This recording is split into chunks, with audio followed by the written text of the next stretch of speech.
नमस्ते प्यारे दर्शकों, आप सभी का हार्दिक हार्दिक स्वागत है आपके अपने चैनल साई सर्जा अष्टवास्तु में। मित्रों, हम इस चैनल के माध्यम से जो भी ज्ञान हम ज्योतिष और वास्तु इन दोनों के विषय में लेके आते हैं, पढ़ते हैं, समझते हैं, उसका हम हमारे जो दर्शक है उनके लिए उसका कुछ उपयोग कर सके, इस्तेमाल कर सके, इसका पूरा पूरा प्रयास करते हैं। जो भी यानी कुंडली के विश्लेषण के माध्यम से जो भी हमें प्रश्न पूछता है तो हम उन्हें उनके प्रश्न का उत्तर देने का प्रयास करते हैं। उसी तरह वास्तु के भी किसी कोई प्रश्न हो, वास्तु की कोई समस्या आती हो, तो जो लोग हमें संपर्क करते हैं उन्हें हम अपने तरफ से जितना हो सके उतना मदद करने का प्रयास जरूर करते हैं। हमने एक श्रृंखला शुरू की थी मित्रों, जिस श्रृंखला के माध्यम से हमने लोगों को पूछा था कि प्रश्न आप पूछिए और आपके प्रश्न को लेकर आपकी कुंडली का विश्लेषण करके उसके उत्तर देने का हम प्रयास करेंगे। इस श्रृंखला के अभी 6 वीडियो हम और 6 एपिसोड कह सकते हैं हमने बनाए हैं और ये आज का हमारा 7वां एपिसोड है। आज चलते हैं इस कार्यक्रम पे, शुरू करते हैं आज का कार्यक्रम। जो हमारे पास प्रश्न आया है, तो जो प्रश्नकर्ता है, ये प्रश्नकर्ता का प्रश्न ये है कि इनका किसी एक महिला के साथ प्रेम संबंध था। ये महिला उनके धर्म से नहीं है, अन्य धर्म से है। इन्होंने फिर इनसे प्रतिरोध किया, इनसे अनुरोध किया, प्रतिरोध नहीं कहूँगा, अनुरोध किया कि ये एंगेज हो गए, एंगेजमेंट हो गई इनकी। फिर उन्होंने, जो महिला थी, उन्होंने अनुरोध किया कि ये अपना धर्म छोड़े और उनका धर्म अपना ले। धर्म की बात आते ही इन्होंने थोड़ा सा उस जो संबंध था उस संबंध में प्रतिकूलता दिखानी शुरू की। ऐसा क्यों किया कि इनके गुरु और सूर्य ऐसी युति, अच्छी युति सप्तम में है, विवाह के भाव में, जिसकी सीधी दृष्टि आती है इनके लग्न पे, यानी इनके मानसिकता पे गुरु है। इसके लिए ये धर्म विरोधी जाने का प्रयास नहीं करेंगे। यानी इनको जब भी अपने धर्म को छोड़ने का ऐसा विषय है, उन्होंने उस समय उस व्यक्ति से नाता तोड़ना ज़्यादा उचित समझा। अब इनका प्रश्न ये है कि वो जो महिला है जिनके साथ इनका एंगेजमेंट हुआ था, तो अब उन्हें तकलीफ देने का, इन्हें कठिनाइयों में डालने का प्रयास कर रही है। इन्हें धमकी दे रही है कि इनके अगर ये किसी और से, अन्य से विवाह करने की कोशिश करेंगे तो उनको इनका जो प्रतिमा है उनके सामने मलिन करने के लिए ये पूरा पूरा प्रयास करेंगे। इनके जीवन में कटुता लाने का पूर्ण प्रयास करेगी, ऐसा उन्होंने इनको एक धमकी, हम कह सकते, दी हुई है। तो इनका ये प्रश्न था कि क्या होगा, ये जो महिला है जिसे मैं पीछा छुड़ाना चाहता हूँ, जो मेरे धर्म के विरुद्ध ही मुझे अपने धर्म में लेना चाहती है, तो क्या इस महिला से मुझे छुटकारा मिल पाएगा? किस हद तक मुझे ये महिला तकलीफ देगी और कब तक ये महिला मुझे तकलीफ देगी, ये इनका प्रश्न था। इनकी कुंडली है, हमने यहाँ पे आपके अभ्यास के लिए, आपके समझने के लिए हमने लगाई। आप देख सकते हैं इनकी कुंडली, जैसे मैंने कहा इनका गुरु सप्तम था, इसके लिए ये धर्म पे टिके रहे।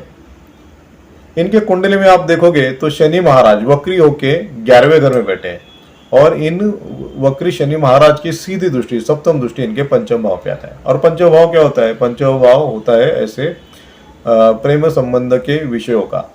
तो इनका जो प्रेम संबंध का विषय, इसमें सीधे शनि महाराज की वक्री दृष्टि आ गई। इसके लिए इनको ये विषय झेलना पड़ रहा है। 2024 में ये विषय हुआ, इनका एंगेजमेंट हुआ, उसके बाद ये टूटा भी। ये क्यों टूटा? क्योंकि आप जब हमने इनका गोचर चेक किया, देखा, तो शनि महाराज गोचर में पिछले 2.5 साल यानी मार्च 2025 से पहले इनके कुंभ राशि में 11वें नंबर में बैठे हुए थे और अब ये मीन राशि में चले गए 12वें घर में।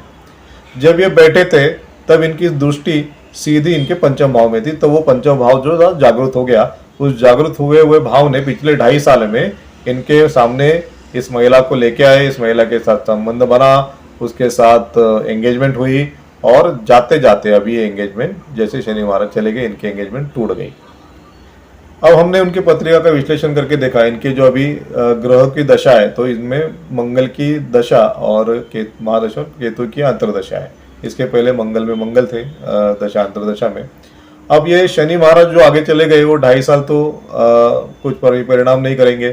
कम से कम इनको और 2-3 घर चलना पड़ेगा, जब जाके पंचम से इनका शनि महाराज का संबंध है। तीसरी उससे जो पंचम में आएगी, यानी 4-3, जब ये तीसरे घर में आएंगे तो कम से कम 1, 2, 3, 4, 10 साल का संबंध होगा, तब तक इन्हें कोई तकलीफ, यानी अभी के कोई समय में, कुछ ही समय में इनको इस महिला की तरफ से कोई भी समस्या उत्पन्न होने की कोई हमें आसार नहीं दिखते हैं।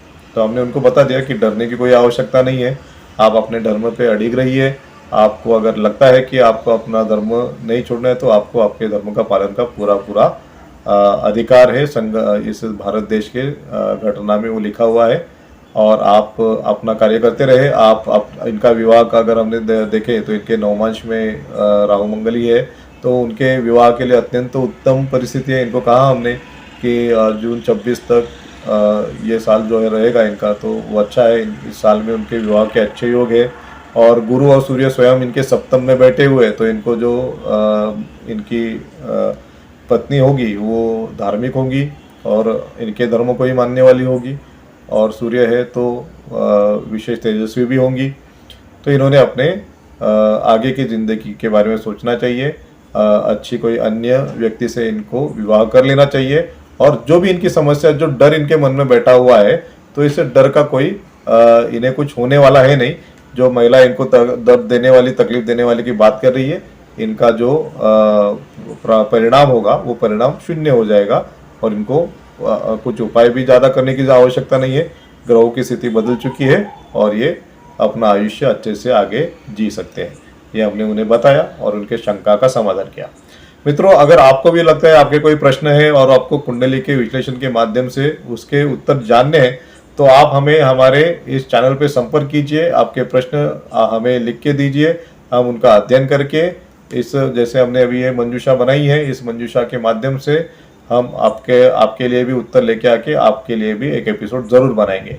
आपको हमारा अगर चैनल अच्छा लगा हो, हमारे वीडियोस अच्छे लगे हो, तो हमारे चैनल को सब्सक्राइब कीजिए, इस वीडियो को लाइक कीजिए और अपने दोस्तों के साथ शेयर कीजिए। मित्रों, आप सभी का जीवन अच्छा हो, मंगलमय हो, शुभ हो, इसके लिए हम ईश्वर से प्रार्थना करते हैं और आज का वीडियो यहीं पे समाप्त करते हैं। धन्यवाद। जय श्री राम।